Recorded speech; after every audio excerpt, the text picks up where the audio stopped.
ఎలా పని చేస్తున్నారు అని అడిగాను. అంటే నాతో చెప్పిన వాళ్ళు, అమ్మా మొత్తం జబర్దస్త్ దోపిడీ అట, జబర్దస్త్ గా దోచుకుంటున్నారట.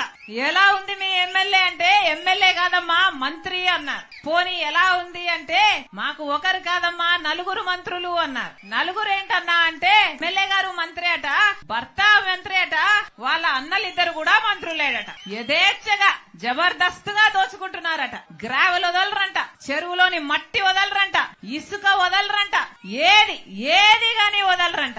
ఆఖరికి పేద వాళ్ల కోసం హౌసింగ్ కడితే ఆ హౌసింగ్ మాఫియాలోనే చేతులు మారడంలోనే 100 కోట్లు సంపాదించుకున్నారమ్మా అన్నారు. పేదవాళ్లకు కట్టే ఇళ్లల్లో ఆఖరికి చిన్న ఉద్యోగాల కోసం వచ్చినా కూడా కమిషన్లు తీసుకుంటారమ్మా. ఎవరన్నా వెంచర్లు వేశారంటే ఆ వెంచర్ లో వీళ్ళకి ప్లాట్లైనా ఇవ్వాలి, లేకపోతే కప్పమైనా కట్టాలి. వీళ్ళ కన్ను పడింది అంటే ఆ ప్లాట్ గా మిగలదమ్మా, వాళ్ళ స్వాహా చేసేస్తారు అన్నారు. ఇందుకేనా అధికారం ఇచ్చింది, ఇందుకేనా ఓట్లేసింది?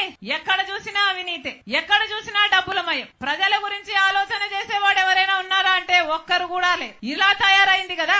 రాజశేఖర్ రెడ్డి బిడ్డను నన్ను అంటుంది, నేను అక్కడ తెలంగాణలో పార్టీ పెట్టానట, తెలంగాణలో పార్టీ పెట్టక ముందు నేను కాంగ్రెస్ పార్టీని దూషించానట, ఇప్పుడు కాంగ్రెస్ పార్టీలో ఎలా చేరాను అని అంటుంది. అమ్మా రోజమ్మా, మీకు గుర్తులేదేమో, నేను గుర్తు చేస్తాను. మీరు తెలుగుదేశం పార్టీలో ఐరన్ లెగ్ అన్న పేరుతో మీరు పిలువబడినప్పుడు రాజశేఖర్ రెడ్డి గారి గురించి మీరు ఎంతగా దూషణలు చేశారో ప్రజలు ఇంకా గుర్తే ఉన్నాయి. రాజశేఖర్ రెడ్డి గారంత మహా మనిషిని పట్టుకొని రాజశేఖర్ రెడ్డి గారి గురించి మాట్లాడిన మాట పిచ్చి పిచ్చి వాగుడు. రాజశేఖర్ రెడ్డి గారి పంచ విప్పి కొడతాను అన్న పిచ్చి పిచ్చి మాటలు మాట్లాడిన ఆవిడ ఈ రోజా నా గురించి మాట్లాడుతుందా? రాజశేఖర్ రెడ్డి బిడ్డను నేను. రాజశేఖర్ రెడ్డి గారు ఈ ప్రపంచంలో నన్ను ప్రేమించినంతగా ఎవరిని ప్రేమించలేదు. అసలు రాజశేఖర్ రెడ్డి గారిని గౌరవించని చోటున నేను కనీసం ఊపిరి కూడా తీసుకోలేను. ఈ రోజు కాంగ్రెస్ పార్టీలో రాజశేఖర్ రెడ్డి బిడ్డ చేరింది అంటే ఎందుకు చేరింది? ఎందుకంటే వాళ్లకు రాజశేఖర్ రెడ్డి గారి మీద అపారమైన గౌరవం ఉంది అని నేను నిర్ధారించుకున్న తర్వాతనే కాంగ్రెస్ పార్టీలో చేరాను. మణిపూర్ ఘటనలో ఈ వైసీపీ క్రైస్తవులయ్యుండి వైసీపీ నిలవకపోయినా మణిపూర్ లో క్రైస్తవుల కోసం కాంగ్రెస్ పార్టీ నిలబడింది కాబట్టి నేను కాంగ్రెస్ పార్టీలో చేరాను. మన ఆంధ్ర రాష్ట్రానికి ప్రత్యేక హోదా గురించి వీళ్ళు కొట్లాడతామని చెప్పి మాట తప్పితే కాంగ్రెస్ పార్టీలో రాహుల్ గాంధీ గారు మొట్టమొదటి సంతకమే నేను ప్రత్యేక హోదా ఫైల్ మీద చేస్తాను ప్రధానమంత్రి అయినాక అని ఆయన మాట చెప్తే తర్వాత చేరాను నేను కాంగ్రెస్ పార్టీలో. నా గురించి మాట్లాడుతున్నారా? పైగా తెలంగాణలో పార్టీ పెట్టానట, నేను మూసేసి ఇక్కడికి ఎందుకు వచ్చాను అని అడిగింది. అమ్మా నేను వైఎస్ఆర్ తెలంగాణ పార్టీ అని పార్టీ పెట్టిన మాట నిజమే, అది మూయలేదు తల్లి. వైఎస్ఆర్ తెలంగాణ పార్టీ కాంగ్రెస్ పార్టీలో విలీనం చేశాం కాబట్టి కాంగ్రెస్ పార్టీ ఎంత కాలం బతికుంటుందో వైఎస్ఆర్ తెలంగాణ పార్టీ కూడా కాంగ్రెస్ పార్టీలో భాగమై బతికే ఉంటుంది. ఈ రోజు ఆంధ్ర రాష్ట్రానికి రాజశేఖర్ రెడ్డి బిడ్డ వచ్చింది అంటే గొప్ప ఉద్దేశంతో వచ్చింది. ఎందుకంటే నా పుట్టింటికి ఇక్కడ అన్యాయం జరుగుతుంది కాబట్టి ఇక్కడ ప్రత్యేక హోదా తేవాల్సిన బాధ్యత నా మీద కూడా ఉంది కాబట్టి ఈ రోజు ఆంధ్ర రాష్ట్రానికి వచ్చింది. అక్కడ తెలంగాణలో మేము చేసిన పాదయాత్రకు పోరాటానికి అక్కడ ఒక నియంతను దించింది రాజశేఖర్ రెడ్డి బిడ్డ. ఇక్కడ ఈ నియంతను దించడానికి రాజశేఖర్ రెడ్డి బిడ్డ మళ్ళీ ఇక్కడ అడుగు పెట్టింది. పైగా తెలంగాణలో తెలంగాణ ప్రభుత్వం డబ్బులు ఇయ్యాలట, అవి నేను తీసుకురావాలట. ఏమ్మా నేను తీసుకొస్తే మీరేం చేస్తారు? గాడిదలు కాస్తారా? అధికారం ఏమో మీకుంది, తెలంగాణలో టీఆర్ఎస్ పార్టీలో దోస్తీ ఏమో మీకుంది. ఈ 5 సంవత్సరాలు వాళ్ళని కౌగులించుకున్నారు, వాళ్ళ స్వీట్లు తినిపించుకున్నారు, వాళ్ళకు అన్నాలు పెట్టుకున్నారు, వాళ్ళని కలిశారు, పక్కపక్క నవ్వారు. మరి మనకు రావాల్సిన డబ్బులు అప్పుడు గుర్తు రాలేదా? అప్పుడు ఒక పేపర్ ముక్క వాళ్ళ చేతుల్లో పెట్టి మాకు డబ్బులు రావాలని ఎప్పుడైనా అడిగారా? వాళ్ళు వినకపోతే అక్కడే వాళ్ళ ఇంటి ముందరే కూర్చొని ధర్నాలు ఎప్పుడైనా చేశారా? మీకు చేతనయిందా? మీకు దమ్మున్నిందా? ఆ డబ్బులేమో అప్పుడు రావాల్సినవి మీకు గుర్తులేవు. ఇప్పుడు మేము మిమ్మల్ని నిలదీస్తుంటే మా గురించి మాట్లాడుతున్నారా? మీరా మాకు చెప్పేది? మీతో నీతులు చెప్పించుకునే పరిస్థితిలో లేదు. మీరు ఒక మహిళ, ఒక ఎమ్మెల్యే, ఒక మంత్రి, కనీసం మీ నియోజకవర్గానికి ఏమైనా చేసుకోగలిగారా?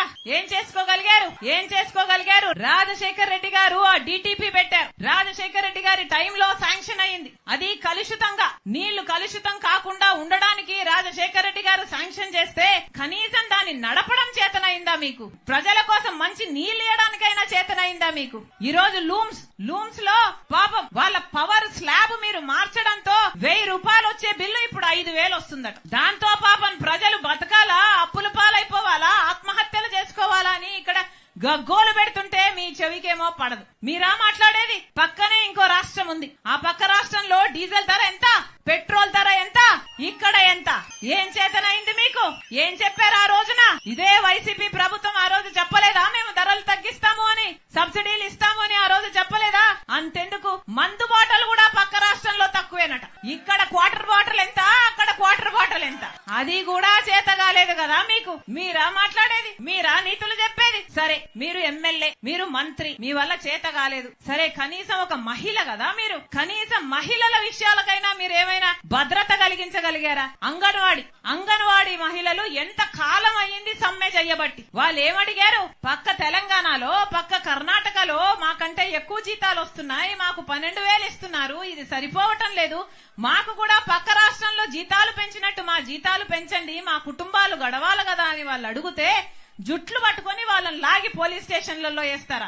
ఎన్నిసార్లు అంగన్వాడీ మహిళల మీద ఎన్ని దాడులు చేశారు ఆశా వర్కర్లు. వాళ్ళైనా ఏమడిగారు? వాళ్ళు కూడా అదే అడిగారు కదా. పాపం చిన్న చిన్న గ్రామాలలో ఆరోగ్యం చూసుకునే వాళ్ళు ఆశా వర్కర్. పోనీ వాళ్ళ మీదైనా గౌరవం ఉందా మీకు? మహిళలు కదా అంగన్వాడీ ఆశా వర్కర్లు అంటే. ఆ రోజు చంద్రబాబు గారు గుర్రాలతో తొక్కిచ్చారు. ఇట్లనే వాళ్ళు జీతాల కోసం పోరాడితే ఈ రోజు మీరు పోలీస్ బూట్ కాలు చేత తొక్కిస్తున్నారు. మీకు చంద్రబాబు గారికి ఏమిటి తేడా? మీరా రాజశేఖర రెడ్డి గారి ఆశయాల గురించి మాట్లాడేది?